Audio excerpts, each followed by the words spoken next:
Greetings everyone, and Grid here for another Age of Empires 4 replay. Baldur's Age of Empires, or Age of Mythology, blah. Even failed trying to explain what I was trying to fail to explain. Spawn on top right side is blue French, we got Elyo. Spawn south side is the red Chinese, we got the AoE4 Dev Appreciator. Well, let's see, when it comes to map generation, of course it's Hill and Dale, if I remember the name, what it's called. Offers a large pile of gold deposits. In fact, this variant has a little bit more gold, it seems like. There's gold in these hills. There's gold in them. I can't do an accent. All I have to do is listen to my horrible voice. But this looks about, what, 5 large gold deposits on each side? This side has 5, this side there's 5, with 1 in the middle. So it looks like there's 11 large gold deposits on this map. And when it comes to wood, blue's wood deposit spawn off the side, red is spawn in front with a bit of a... does go to the cliff face there, making a bit of a natural wall there. Is very nice. Very deposit up front, not too important, but can be occasionally useful. And the small gold and small stone is behind him in a pretty safe spot to collect up. Blue is really going for the delicious pieces of venison, and his small gold and stone did spawn up front as well, which is not as great. Could eye for secondary towns to help keep this area secure. We do have now the School of Cavalry and the Pure Academy now being established. Two pretty much standard ones, though Bardic and Sun wouldn't be half bad to help close off this initial area. Or maybe just put it back here to protect the gold and stone. So I realize as well, I've got to open up my drink so you may hear a sound.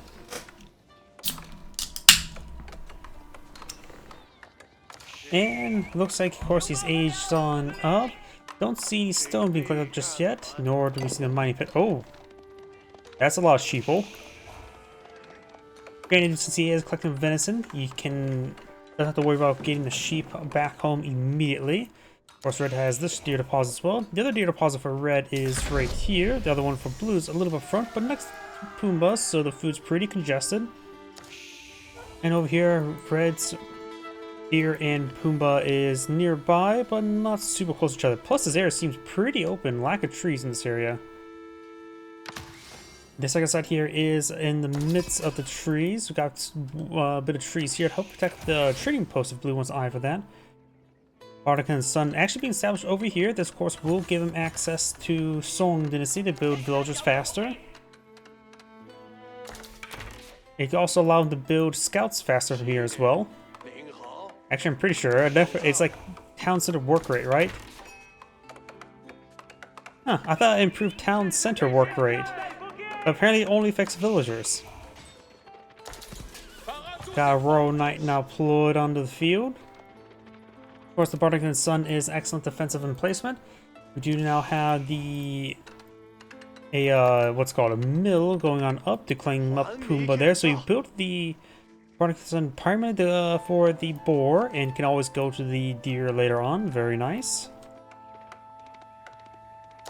The French course does have faster villager production. Maybe we're getting a mix of the Song Dynasty with the French bonus for faster towns of production. Actually, wait, no.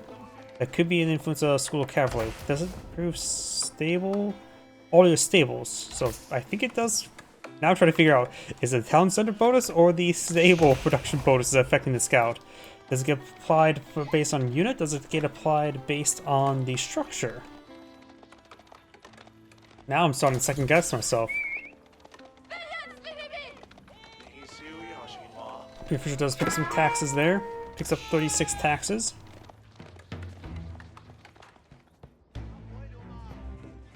Imperial official and villagers here. There's only enough room for 8 of them, so one of these guys is going to draw the short straw. Ardent Spearman, not too big surprise. I think I just saw professional or survival techniques being researched. And the French player has a good number of archers and, of course, a handful of Royal Knights. I say 2 archers, maybe not a good amount, but it is this pretty early part of the game, so it is an amount. Helping deal with a couple spearmen. But I suppose now think about it, so there's also the village to hide away into, so this area can support up to 16 civilians. You know, tax collectors aren't really civilians, are they now? We have multiple Royal Knights here. A single battery gun could easily deal with this entire region. Horsemen and Spearmen. May need some more Spearmen. There's a good number of Royal Knights here. The Horsemen will help out as well. If the Royal Knights maybe win the fight, if they manage to focus down the Spearmen, that's a little bit easier said than done when it comes to melee forces though.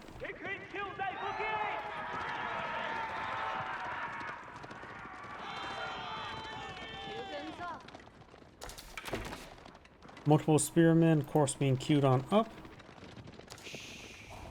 Chinese players approaching the next age up. The French player has enough resources to age on up. We're going to be eyeing for the guild hall.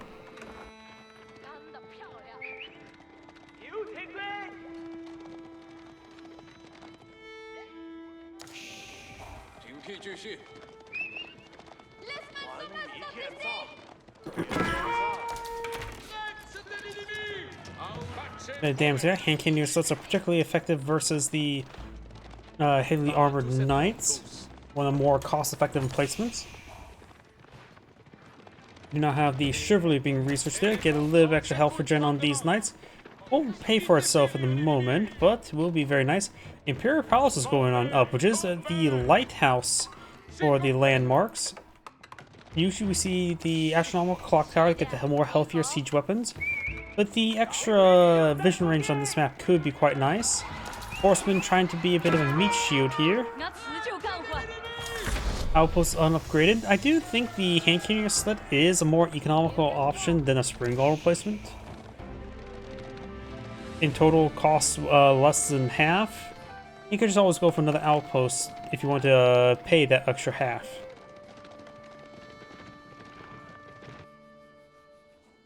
I think players should rely on the hand cannon slits more often than the spring guard slits. Plus, DPS on the attack speed of the hand cannon slits is pretty quick compared to spring guards, so DPS is not necessarily too much less.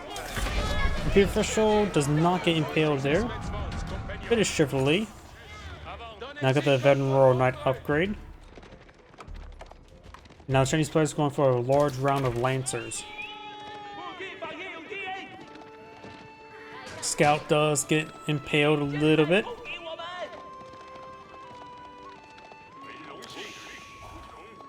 And decides to turn around and face his doom.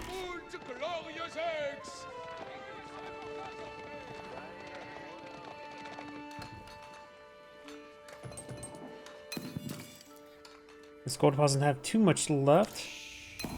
This one has a little bit, but blue needs to start eyeing to secure a expansion gold. Lots of good targets here. Probably right here would be pretty good. It's close by to this existing infrastructure. And not to mention a single keep right here can also protect this one here. Less likely to flank around. And plus putting it right here could also potentially project towards the stone deposit. Additionally, the French should eye for a keep sooner rather than later due to the nature of the cost reduction aura it gets around keeps. So I think, yeah, eyeing for a keep for expansion would probably be a good idea relatively soon for the French player. Monk gets impaled by the Lancers.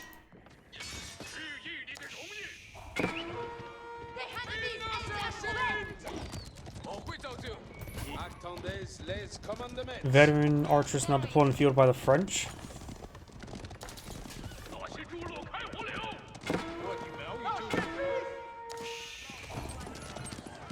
Number of archers there. Right now they're doing 7 damage. No range damage increase. Got +1 range armor here, so they're taking 2 damage per arrow. And one of those lances will get picked off there. Got these watchtowers trying to protect him.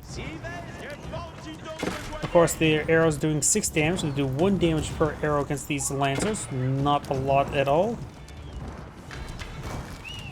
You can probably turn around and engage. That knight there has no health remaining, but does manage to escape on out of there. Maybe having the monk heal it up right now wouldn't be half bad. Ready to be falling back with these lancers now. That one may be picked off.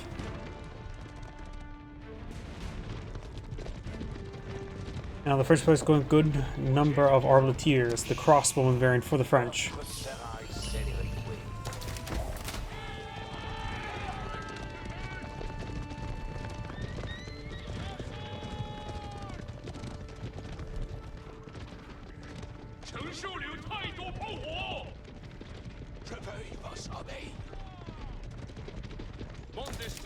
And spearmen, peer examinations, wheelbarrow, other research being, of course, well, researched. As Lancer may escape onto there, Chivalry still being very useful for this one. We may want to stick back even further, let that Chivalry work. Exotic Doggo does demand head pats, does get a bite onto that Lancer.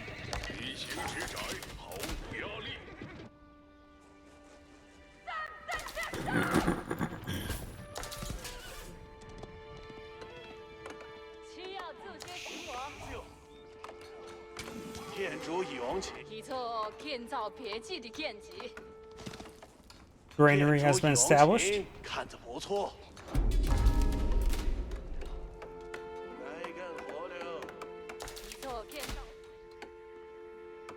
Got a series of walls there. Do have now the horticultural research for red.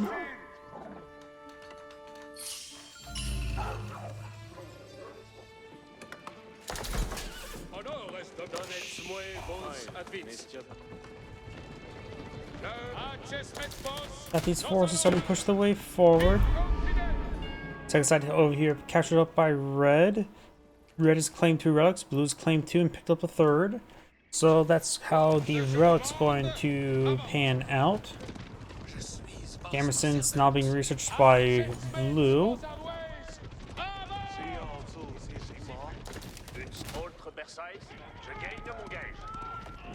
Now the Arbiteers are effectively a hard counter to Spearmen.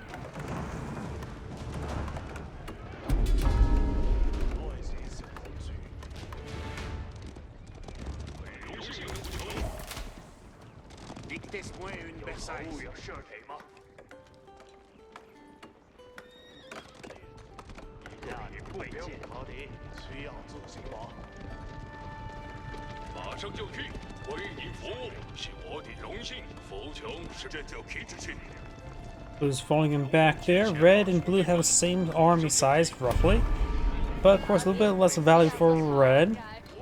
Got a number of Lancers and Crossmen versus Royal Knights and Arbiteers, so very similar composition. With the amount of crossbowmen or Arbiteers in the field for the French player, it's probably a good idea if the Chinese player to mix in some more horsemen. So the same could be said for blue as well. Cheaper, able to be produced a little bit quicker, just give extra mass. Looks like the deer, the venison's now being claimed. Blue's now pushing forward over here. Good number of Royal Knights and a scout for spotting. Those just do back off in time away from the granary.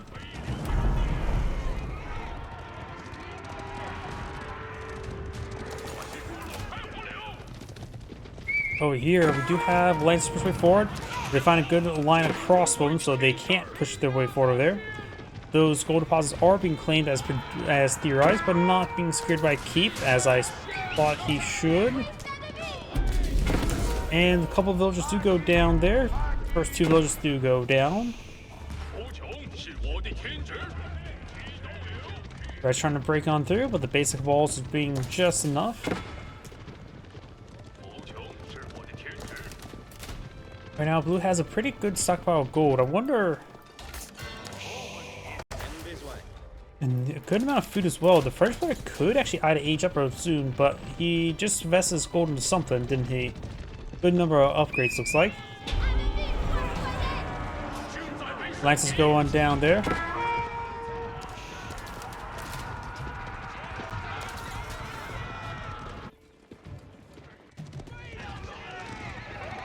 Royal Knights back on off. There's only 1 scout there, 1 sheeple in that formation.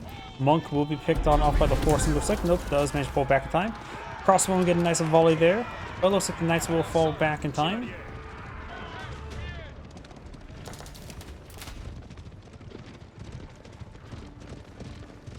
Veteran horseman down the way for the Chinese player. But no additional horsemen on the build queue just yet. Chinese player has an inverted amount of resources for aging up. So he has plenty of gold, needs a bit more food. In actuality, he also has no villagers on collecting up gold at the moment either. He has good enough stockpile now, and plus does have passive income through the relics and the sacred site.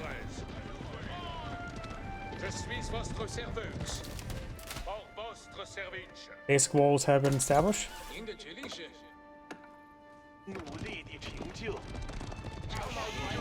Villagers looks like will be going down.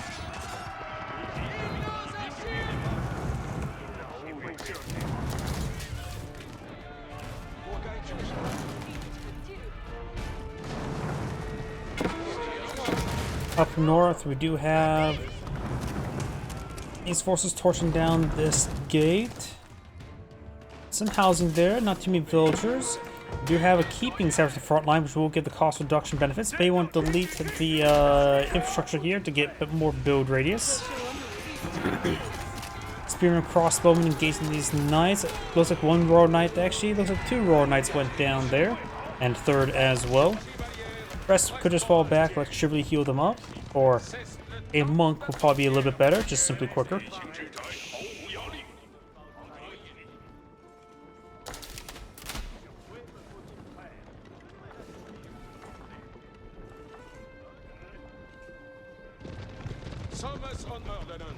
Royal Knights now falling back, good number of Arbiteers there. And the Red Palace is being established over here. Whoop, I thought it was going to be a keep. It is a keep, just a red keep.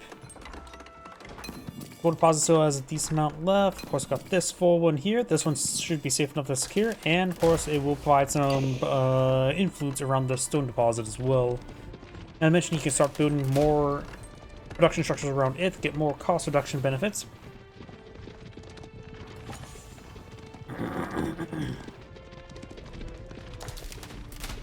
The other landmark is, of course, meant for the College Artillery. What did that do again? Contains siege and gunpowder technologies, trains units, research technologies, fits and faster. Unlock artillery ability on all cannons. Rural Culverin and Rural Cannon. Wait, those of course are now supposedly the same unit but with different aspect. What does it produce now? Great Wall Gatehouse now being pulled in the field. That's backing off away from the Knights. And you got a bit of flank here as well. A couple of the Lancers do get impaled, and the other one's just getting bolted.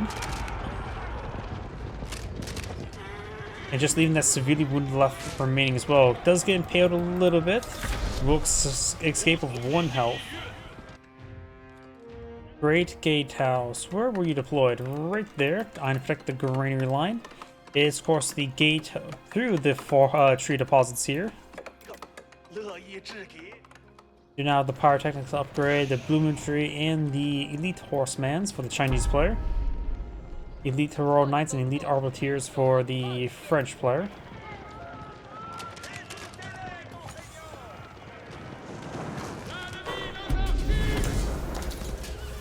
And the wall will be going on down. Just ignore the opening there. Chinese player is not expanding out to any gold deposits mode, so it is a bit of a problem right there. Has some gold income to work with, but not a whole lot of gold usage. Going for horsepower techniques was an excellent upgrade, but he's going to have trouble producing continuous in mass numbers without any sort of reliable gold income. Speaking about gold income, I think a keep here needs to be established as soon as possible. Not enough stone for it though. Needs to at least get a mining camp going, and that can just auto collect.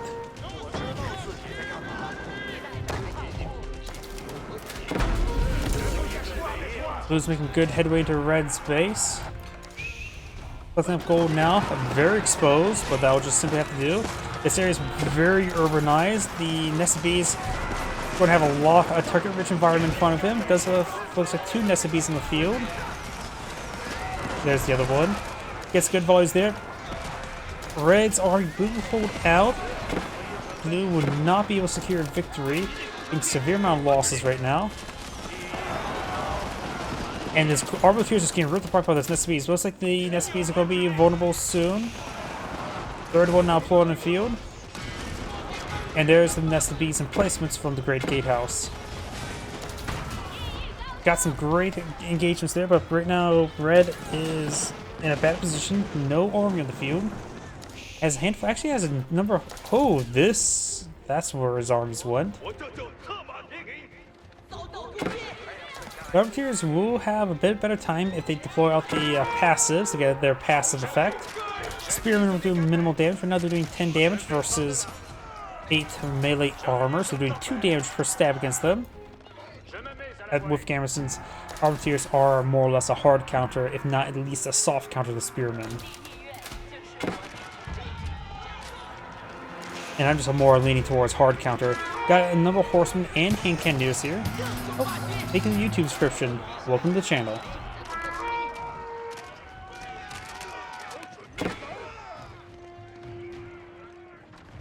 Another keep being established there. Help them keep the land.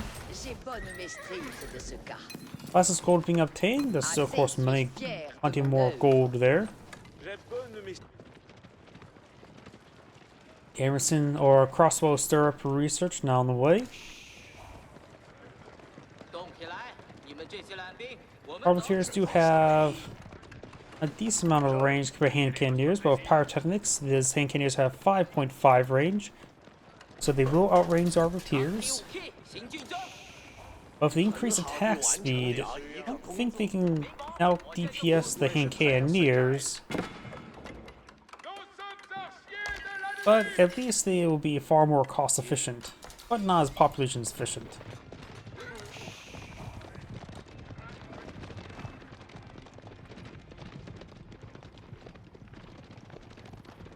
Royal Bloodlines is also being researched now for the Royal Knights.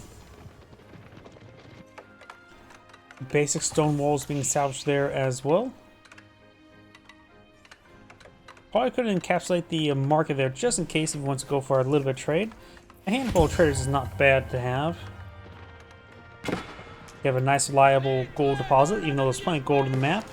I think at maximum distance, the traders are more efficient than gold miners, though the trading post is a little pushed inwards, so they won't be as efficient. And it's probably a good idea to go for the final gold upgrade. I see a lot of players tend to skip it.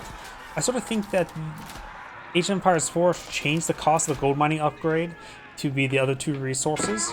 A lot of games, like I think Age of Empires 3, as well as Age of Mythology, uses the other resources to upgrade the resource collection, which I think is a better system.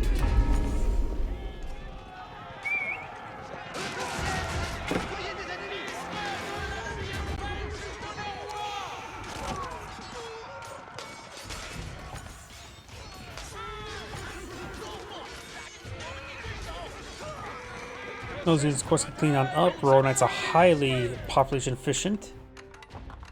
Incendiary arrows not being researched by the Frenchie.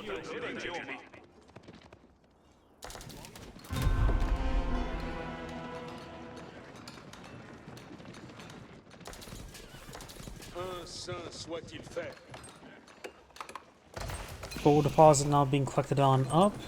More farms being established.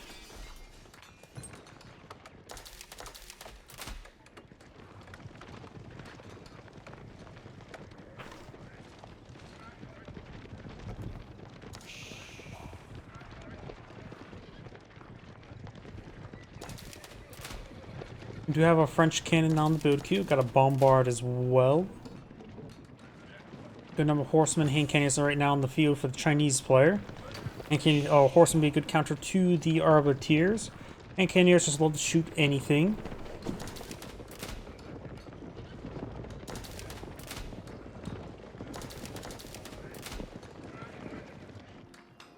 Up north, red is heading back down south.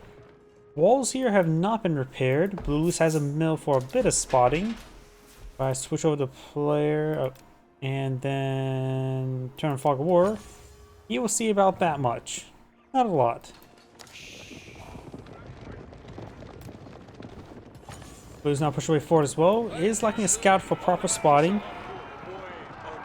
Imperial official will get impaled. He did drop off his taxes in time.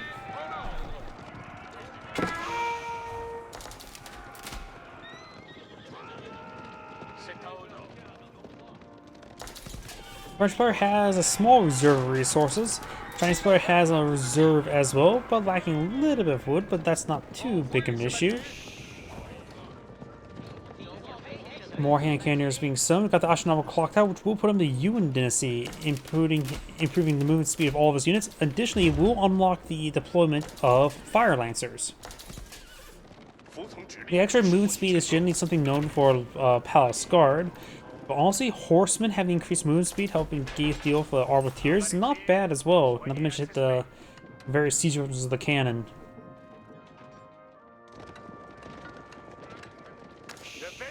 But the Fire Lancers is something I haven't seen in a long time. I guess it got nerfed maybe a little bit too much. I don't remember its nerfing history. But it's been a while since I last seen it, so maybe we'll see it this game.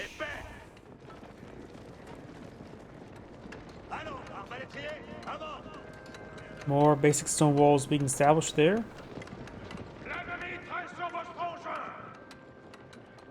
Okay, those 2 stone gates. Some reason I thought it was a stone tower. Villagers there. Keep does get struck. Hand cannoneers can get on the high ground to get additional range. Getting some damage there.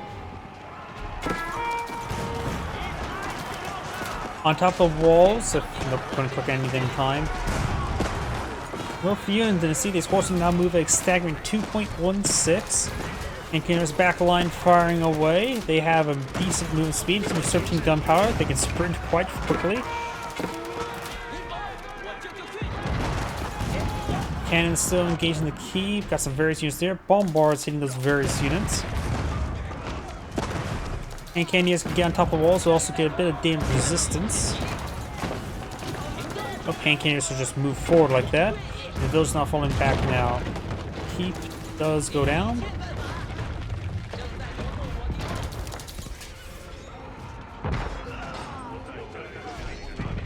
It looks like a bombard will not be going down. Thought it would.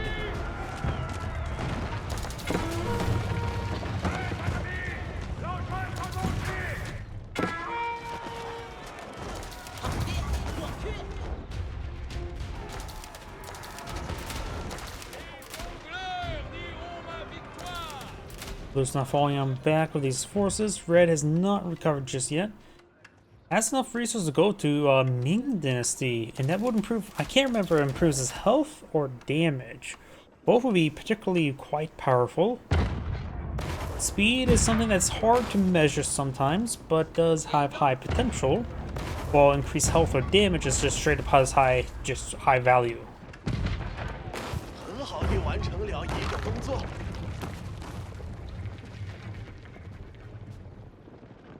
The wall does go ahead and go on down. Looks like Blue's going to be expanding that gold deposit next. And here's fire away. And the last of those stone walls are going down. Just leave a bit of a fragment there. Blue can get on top of it. Pop passives, get quite a bit extra range, +2 range. Force him push way forward, help trying to connect. Hand cannoneers have to just shoot on everything in front of him. Cannon is taking on the outpost. Outpost goes down, it's freeing the 2 villagers from their confinement.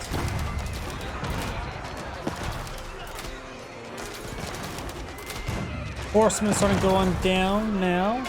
Right now there's 38 hand cannoneers versus 57 arbaletiers.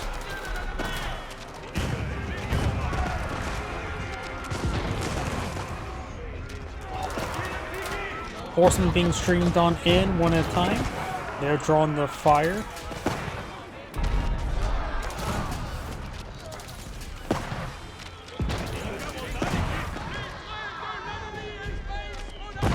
Red is not really mass producing many units there. Has skill from hand cannoneers now, having trouble with food.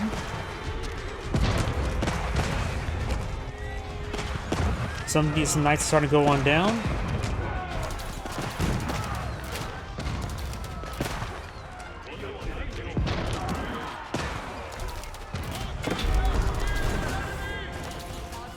Cannoneer is doing a good job sort of stepping their way. Blue could simply make it so they can outrange him by pulling out a passive. Granted, then he will be a little bit immobile. Capital's starting to fire away as well. A couple horsemen coming for a flank. And right now, Red is not producing enough or anything. Building 10 horsemen now, 1 hand cannoneer. His problem was just remaxing was non-existent for a bit of time. The French player does have plenty of food, some golden wood to work with. Good all willfully withdrew its funds.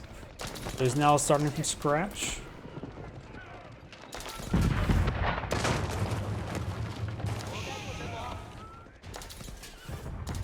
Got a number of granaries back here, of course. Good number of them contain some taxes.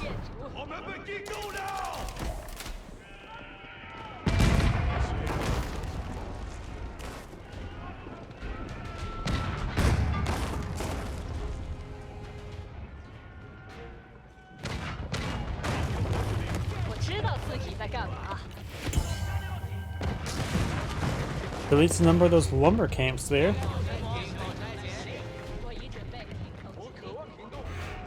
Good number of Royal Knights and Arbiteers. Cannons push forward, engaging the siege workshop.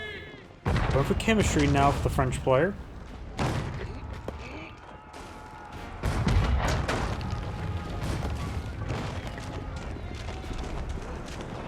More horsemen, more hand cannons now being pulled on the field by the Chinese player.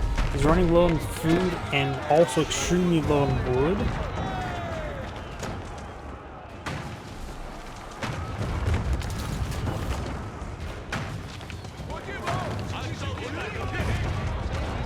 Does get the horsemen pushed out, trying to go straight for the cannons. The capital is on fire. Royal Knights getting funneled through a handful of spearmen into the hand cannoneers. Does take out one of the Royal Cannons, but looks like the rest of them will be saved.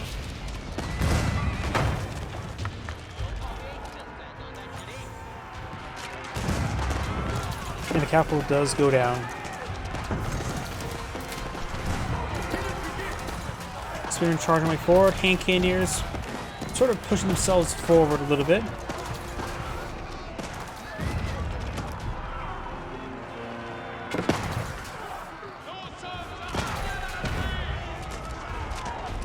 Does get some of those Royal Knights.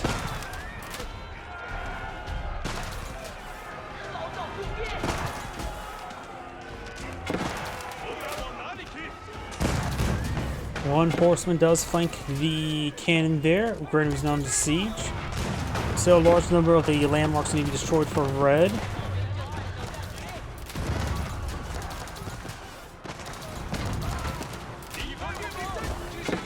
Spearmen get summoned out from multiple angles. Horsemen trying to engage some of the Arbiteers. And some of these Arbiteers are being picked off by the hand cannoneers. This one almost gets in range of the Great Gatehouse.